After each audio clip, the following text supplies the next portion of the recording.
दोस्त नमस्कार मो ना हूँ आलोक नायक मु आसती ब्रह्मपुर आ सार घर हूँ बुढ़ा आंबो तांकर किछि रिजल्ट आछि डायबिटीज रो तो तांको निज मुहर शुणा तांकर कौन कौन रिजल्ट आछि आ आगे केतिकी थिला आ एबे वर्तमान में केते अछि सर आपन ना नमस्कार साहब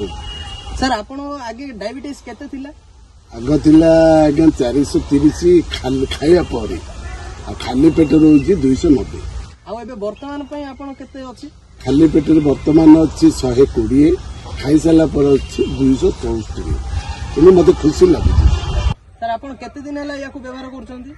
सब 8 दिन हो याकू खाइला परे आपनर कोन रिजल्ट आछि भल आछि कमी जी प्रत्यक्ष मत खुशी लगुच तो आमे देखिबा लगी सारो मोहर निजे सुनले रिजल्ट तांकर आ एबे लाइव प्रूफ देखिबा तांकर पूर्वरु केते थिला डायबिटीज ए आज वर्तमान केते अछि डायबिटीज आसन देखिबा आनंद पूर्व रिजल्ट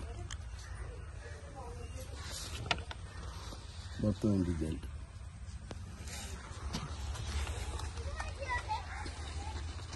तो दोस्त माने मु कहया चाहूँ आपण माने जो माने भी डायबिटीज थिबो जहाँ भी प्रॉब्लम थिबो आपण अमृत जूस को व्यवहार करंतु आ पूरा पूरी सुस्थ रहंतु। धन्यवाद।